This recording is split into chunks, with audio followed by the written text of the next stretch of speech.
नमस्ते, नमस्कार, नमस्कार विद्यार्थी मित्रांनो, सर्वांचं स्वागत करतो पुन्हा एकदा आपला आवडता युट्यूब चॅनल पोलीस भरती गुरु हार्दे सर. महाराष्ट्रातील तमाम पोलीस भरती करणाऱ्या माझ्या विद्यार्थी मित्रांना माझा नमस्कार. विद्यार्थी मित्रांनो, सर्वात महत्वाचं म्हणजे आली पोलीस भरती, गेली पोलीस भरती आणि आता संपली पण पोलीस भरती. जवळजवळ सगळीकडले कट ऑफ लागले, मुलांचं सिलेक्शन झालं. एक एक दोन दोन मार्कावरून खूप विद्यार्थी राहिले. हार मानू नका, पुन्हा एकदा नव्याने आपल्यासाठी नक्कीच लवकर मोठी भरती येणार आहे. मात्र आता आगामी येणाऱ्या भरती जर परत तुम्ही राहिलात तर मग परत अवघड होईल, कारण नंतर पुन्हा भरती असेल नसेल माहित नाही. मात्र एक भरती अजून एक आपल्याला संधी आहे, तर ती भरती ऑक्टोबर सप्टेंबरच्या दरम्यान येऊ शकते लक्षामध्ये. आणि तिच्या सुद्धा जागा या विक्रमी जागा असण्याची दाट शक्यता आहे. त्याच्यामुळे लक्षात ठेवा विद्यार्थी मित्रांनो, आपण आजचा महत्वाचा व्हिडिओ घेऊन आलो हा आगामी भरतीसाठी. आणि सर्वात महत्वाचा विषय म्हणजे आपली वयवाढ. वयवाढचे विद्यार्थी पुन्हा एकदा आक्रमक झालेले आहेत, ग्रुपवरती बोलायला लागलेले आहेत, सगळेजण ग्रुपवर ऍक्टिव्ह झालेले आहेत. मात्र ते ग्रुपवरतीच ऍक्टिव्ह असतात, प्रत्यक्षात ऍक्टिव्ह नसतात. याचा अनुभव गेल्या 2-3 वर्षापासून मी पाहतोय.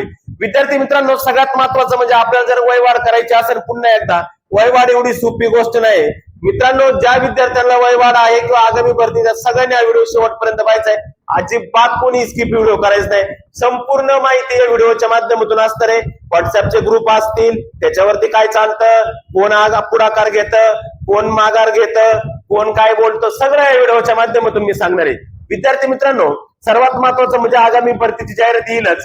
मात्र बऱ्याच विद्यार्थ्यांचं वय संपलेलं आहे. पाठीमागच्या वेळेस तुम्हाला माहिती आहे, आपण वयवाढीसाठी खूप मोठं आंदोलन छेडलं होतं आणि त्याच्यामधून विद्यार्थ्यांना सरसकट वयवाढ मिळाली होती आणि भरपूर विद्यार्थ्यांना त्यांना या आत्ताच्या भरतीची संधी घेता आली. पण आत्ताची ज्यावेळेस भरतीसाठी आम्ही वयवाढीसाठी बसलो होतो, त्यावेळेस आता ज्यांचं वय संपले त्या सुद्धा विद्यार्थ्यांना आम्ही आमंत्रित केलं का बाळांनो तुम्ही या.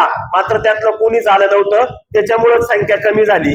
त्यानंतर मित्रांनो, वयवाढी संदर्भातली जी पहिली थिणगी होती ती थिणगी पडली या ठिकाणाहून, ती म्हणजे नागपूरचं अधिवेशन. आणि या नागपूरच्या अधिवेशन मध्ये मुकुल किनकर यांनी जे आंदोलन केलं तर सुरुवातीला सगळ्यात पहिलं ते या ठिकाणाहून झालं होतं.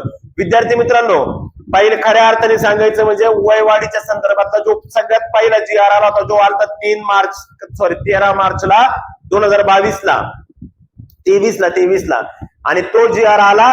त्याच्यानंतर वयवाढी संदर्भात पहिलं माझं बोलणं झालं असेल तर ते मुकुल भाऊशी झालं, मुकुल किनकर तुम्हाला माहिती त्यांचे झालं. आणि तिथून पुढे आम्ही वयवाढीचं वातावरण पेटवलं. सगळ्यात आधी त्या माणसाने वयवाढीसाठी या ठिकाणी आंदोलन केलं, विद्यार्थी जमवले. विद्यार्थी जमवल्यानंतर एवढेच विद्यार्थी त्या ठिकाणी आले. विद्यार्थ्यांनी सांगितलं का आम्ही हजारोच्या संख्येने उपस्थित राहू. हीच ती हजारोची संख्या होती. त्यानंतर विद्यार्थी मित्रांनो, सगळ्यात महत्वाचा हा पहिला टप्पा झाला. त्याच्यानंतर मी स्वतः तुम्हाला माहितीये पुणे या ठिकाणी आपण आंदोलन केलं. तुम्ही पुण्याचे काही क्षणचित्र पाहू शकता. स्वतः या ठिकाणी कलेक्टर ऑफिस समोर आंदोलन केलं. त्याचसोबत माझ्यासोबत संदीप वावळ, त्याचबरोबर संदीप बरोबर आपला तो साताऱ्याचा पप्पू आसन, त्याच्यानंतर दुसरा पप्पू आसन, त्याच्यानंतर तो आपला काय तो गाडी घेऊन यायचा 4 व्हीलर मोठी रोज, पिंपरी चिंचवडचं नाव आठवले मला आता माग आठवलं, तो आसन. म्हणजे भरपूर पुण्यात लोकांनी सहकार्य केलं लक्षामध्ये. आणि हे पुण्यातलं तिथलं आंदोलन छेडलं. तुम्ही हे पाहू शकता. हे स्मशानभूमीमध्ये आम्ही तब्बल 5 दिवस मुक्काम केला. त्या ठिकाणी विद्यार्थ्यांसोबत होतो मी स्मशानभूमीत. मित्रांनो, हे का करायची वेळ आली, एवढी का करण्याची वेळ आली, याचं कारण फक्त एकच, विद्यार्थ्यांमध्ये नसलेली एकी. बाळांनो, एमपीएससीचे विद्यार्थी 2:30 वाजता आंदोलन करतात आणि 2:30 वाजता आंदोलन केलं का 4:30 वाजता त्यांचा GR पारित होतो. का? एकीचे बळ, एकी. आम्हाला विद्यार्थी फोटो टाकायचे, सर मी नागपूरहून निघलोय 3 जण, आम्ही भंडाऱ्याहून निघलोय 10 जण, साताऱ्याहून राहिले 15 जण. अरे फोटो यायचे रेल्वेत बसलेले फोटो यायचे आणि टायमाला विद्यार्थी 15 आणि 20 विद्यार्थ्यांमध्ये आंदोलन करायची यायची. एक काळ असा झाला होता. हे 2 नंबरचा टप्पा आणि 3 नंबरचा टप्पा तुम्ही पाहू शकता. आझाद मैदान शेवटचा टप्पा. आणि याच ठिकाणी आपल्याला वयवाढीचं जे काही लेटर मिळालं ते या ठिकाणी मिळालं होतं, आझाद मैदानावरती. 2 दिवस त्याही ठिकाणी आम्ही आंदोलन केलं आझाद मैदानावरती. मित्रांनो, एवढं काही करून आपल्याला वयवाढ भेटली होती. आणि आता पुन्हा तुम्ही म्हणताय का वयवाढ पाहिजे. आता तुम्हाला सांगतो, जर वयवाढ पाहिजे असेल, वयवाढ हवी असेल तर लक्षात ठेवा, सगळ्यात महत्वाचं जर आम्ही जर म्हटलं तर 1000 मुलं पाहिजेत आम्हाला, तर त्या ठिकाणी 2000 मुलं आले पाहिजे, तरच काहीतरी होतं, अन्यथा काही होत नाही. आता वयवाढ कोणत्या निकषावर घेऊ शकतो आपण? वयवाढ मागण्या पाठीमागचे निकष कोणते आहेत आपले? ते म्हणजे असे, गुजरात असेल, ओके, मध्य प्रदेश असेल, या ठिकाणी पोलीसला 38 आहे, मला वाटतं अजून एक कुठलं तरी 40 आहे. त्या ठिकाणी 40-38 वय आहे. त्याच्यानंतर माजी सैनिक आहेत. मला सांगा, माजी सैनिक जर वयाच्या 38व्या वर्षी पळू शकतात तर मुलं का पळू शकत नाहीत? पळू शकतात, बरोबर. त्याच्यानंतर एक्साईज पोलीस, दारूबंदी पोलीस, ओके, दारूबंदी पोलीस. हे जे दारूबंदी पोलीस आहे, हे दारूबंदी पोलीसला 38 वय आहे. याला पोलीस सारखा ग्राउंड आहे, याला पोलीस सारखा पेपर आहे, याचं पण 38 वय आहे. म्हणजे तुम्ही दारूबंदी पोलीस जर 38व्या वर्षी होऊ शकता तर पोलीस कॉन्स्टेबलला काय अडचण आहे? इव्हन आमचा 36व्या वर्षी आता गडचिरोलीला आमच्या वयवाडी आंदोलनात एक मुलगा पोलीस झाला, पाठीमागच्या वेळेस सुद्धा झाला. लक्षामध्ये. मात्र मित्रांनो, या गोष्टींमुळे आपल्याला वयवाढ मिळू शकते आणि ही वयवाढ जर मिळवायची असेल तर मी आजच सांगतो, मी काहीच करणार नाही. हे जे काय करायचे तुम्हाला सर्व विद्यार्थ्यांना करायचे. कारण का, मुकुलनी पण पाठीमागच्या वेळेस खूप मेहनत घेतली. आजही तो पोरगा दिवसभर त्या ग्रुपवरती विद्यार्थ्यांना सांगत असतो, डोकं जाम करत असतो. त्याचं डोकं जाम करतात. मला फोन येतो, सरपा डोकं फुटायची वारी झाली. लक्षामध्ये. एकमेव असती ती, कलेक्टर सोडू नका, आमदार सोडू नका, मंत्री सोडू नका, इव्हन मुख्यमंत्री देवेंद्र फडणवीसला सुद्धा प्रत्यक्षात भेटलेला माणूस आहे, प्रत्यक्षात समजून सांगितलेल्या गोष्टी आहे. म्हणून पाठीमागच्या वेळेस बाळांनी ही सगळी वयवाढ आपल्याला भेटली होती. आता वयवाढ भेटणं मुश्किल आहे, नवे मिळणारच नाही. पण त्यासाठी प्रयत्न इतके पॉझिटिव्ह करावे लागतील, त्यावेळेस आपल्याला वयवाढ मिळेल. कारण का आगामी जाहिरात जी असणार आहे पोलीस भरतीची, ही सुद्धा 17 ते 20 हजाराच्या दरम्यान असू शकते. आणि या दरम्यान जर जाहिरात आली आणि याच्यातून जर आपल्याला संधी नाही भेटली तर मग आपल्याला याच्यानंतर परत संधी भेटणार नाही, वयवाढ होणार नाही. त्याच्यामुळे तुम्हाला सांगतो, जर वयवाढ करायची असेल तर सगळ्यात महत्वाचे बेट्यावर तुमच्यामध्ये एकी पाहिजे. मी जर म्हणलो मला उद्या 500 मुलांची गरज आहे तर त्या ठिकाणी 1500 मुलं हजर पाहिजेत. पाठीमागच्या वेळेस आम्ही म्हणायचो 500 मुलं या रे, तिथं 50च मुलं यायचे. हे चला रे 50 जण या रे, तिथं 10 जण यायचे. अक्षरशः आम्हाला पोलीस स्वतः बोलले, पुण्यात पण मला पोलीस बोलले, मुंबईत बोलले. म्हणले अहो सर, काय तुमचा हा क्राऊड, तुमचा जेवढा क्राऊड आहे त्याच्यापेक्षा जास्त डबल आमचं प्रोटेक्शन आहे, संरक्षण आहे तुम्हाला. म्हणले एवढं आमचं मनुष्यबळच तेवढं आहे. आलं लक्षामध्ये. आमच्या जर लक्षात आलं तुम्हाला 2 मिनिटं तिथून बाहेर काढायचे, लागणार पण नाही 2 मिनिटं. म्हणले पण ठीक आहे, तुम्ही एकदम व्यवस्थित तुमचं आंदोलन करताय, कोणाला काही त्रास नाही म्हणून चालले. त्याच्यामुळं अशा प्रकारे खूप मोठमोठे आंदोलन केले. त्या आंदोलनाला यश किंवा त्या आंदोलनाला अपयश, हे ज्या काही गोष्टी असतील त्या आल्या. आपल्या अपयश म्हणजे यशच आला आपल्या आंदोलनाला, वयवाढ पण भेटली. त्यातून बऱ्याच विद्यार्थिनींचं या भरतीत सिलेक्शन पण झालं. खूप छान वाटलं. मात्र बरेच विद्यार्थी राहिले जे प्रॉपर खरंच मेहनत करत होते आंदोलनासाठी, ते सुद्धा विद्यार्थी ठिकाणी राहिले. काळजी करू नका मित्रांनो. तुम्हाला या ठिकाणी वयवाढीचं मी सांगतो, जे ग्रुप आहेत त्या ग्रुपनुसार टमाटम बोलू नका, त्या मुकुलला बी त्रास देऊ नका. तो बिचारा एकटा काय करणार आहे, सगळेजण येऊन जाऊन त्याला फोन, मुकुल भाऊ तुम्ही हे, मुकुल भाऊ तुम्ही ते. आणि तुमच्या माहिती सांगतो, तुम्ही आम्हाला पण मेसेज करता, त्यांना पण करता, कोणला बी. तुम्ही भरतीतले देव माणूस आहे सर, तुम्ही आमच्यासाठी देव माणूस आहे. हे फक्त बोलायला असतं मित्रांनो.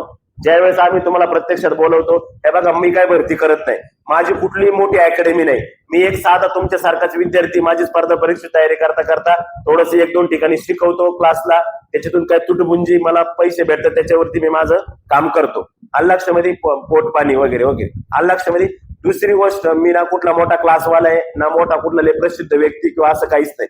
पाठीमागच्या वेळेस मी 5 दिवस राहायचं काही कारण होतं माझं, मला भरतीत वय पाहिजे होतं का? मला पाहिजे असतं तर माझं वय तसं पण बसत होतं, आता बसते, काहीच अडचण नाही, मी काही भरती करत नाही. पण चला भाऊ, आपल्या विद्यार्थ्यांसाठी, जे विद्यार्थी आपल्याला थोडेफार विद्यार्थी का होईना चांगले विद्यार्थी आहेत, ते विद्यार्थ्यांसाठी का होईना आपलं जाणं भाग आहे. त्याच्यामुळे मी तुमच्यासाठी त्या ठिकाणी येत होतो आणि इथून पुढे येईल. फक्त एक आहे, ज्यावेळेस आपल्याला जायचे त्यावेळेस एकी दाखवा, 2 पैसे 3 पैसे का पाहू नका, राजकारण करू नका. त्या ठिकाणी एकत्रीकरण करा, एकत्र दाखवा, आपल्याला वयवाढ मिळू शकते ना, अन्यथा मिळणार नाही. एक 2च कारण आहेत ज्याच्यामुळे भेटू शकते. पहिली गोष्ट, सगळ्यात सुपरफास्ट हुशार व्यक्ती म्हणजे देवेंद्र फडणवीस. लक्षामध्ये. त्यांनी आतापर्यंत 50 हजाराची भरती काढली, त्या तिन्हीमध्ये वयवाढ भेटलेली.